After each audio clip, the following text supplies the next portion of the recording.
While Gaius Julius Caesar is most famous for his conquest of Gaul, Rome, under his leadership, also expanded its influence in other regions.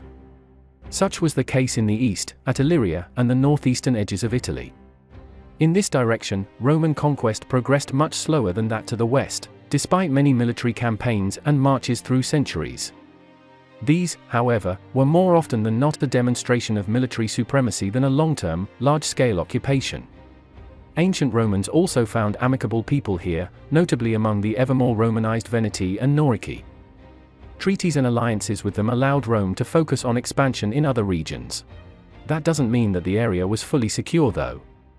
At the time of Caesar, Rome already controlled the coastal land of the eastern Adriatic, Illyricum, though it's not certain if it was already organized and administered as a proper province, due to constant attacks by the neighboring free tribes and consequent ever-changing borders.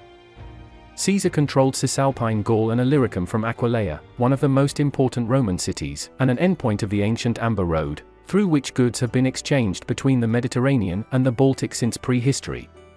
During winter, when Caesar's war in Gaul was put to hold, his legions were stationed in Aquileia, from which Caesar could manage his designated land as a proconsul. Most of his plans for the northeastern regions were never realized though, as he was preoccupied by internal and external issues of Rome. It is unknown exactly when, but during Caesar's time at the latest, Rome already controlled the hinterlands along the Amber Road, all the way to the Sava River. These lands of Cisalpine Gaul were previously under control of different Celtic tribes that were hostile towards Rome. When Caesar became proconsul and chose Aquileia as his headquarters, he quickly became aware of insecure approaches from the east and south. Many neighboring Illyrian and Celtic tribes threatened Roman interests and settlements. During the civil war against Pompey, Cisalpine Gaul and Aquileia were firmly on Caesar's side, supported by the Celtic kingdom of Noricum with the supply of quality iron and cavalry, while Illyricum became a battlefield. Caesar never led his armies here personally, but led the fighting to his legates, most of which suffered defeats. Pompey's side had a much stronger navy in the Adriatic, and used it to defeat that of Caesar's and to threaten his outposts.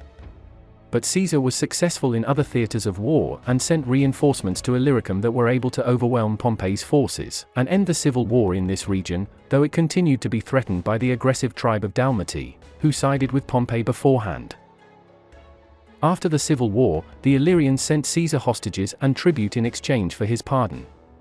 This uneasy peace, enforced by Rome's military presence, was short-lived though, as the Illyrians were convinced the power of Rome lived and died with Caesar. The Illyrians destroyed a large part of the occupying army. The following internal struggle between the supporters of Caesar and the conspirators prevented immediate retaliation.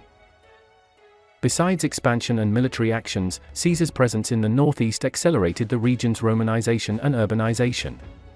He created new settlements and gave new benefits to the existing ones.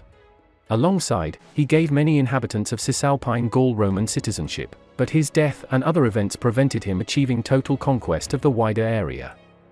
The situation in the eastern frontier would already be well summarized by the ancient historian Appian, who writes, "It baffles me how so many great Roman armies crossing the Alps towards the Gauls and Iberians had overlooked these tribes, and that even Gaius Caesar, the most successful commander, did not conquer them during the decade he was fighting the Gauls and wintering in that very country. Other Romans seem to have prioritized only getting across the Alps on whatever business they were sent, while Caesar seems to have delayed putting an end to the Illyrian upstarts due to the Gallic War and the following conflict with Pompey."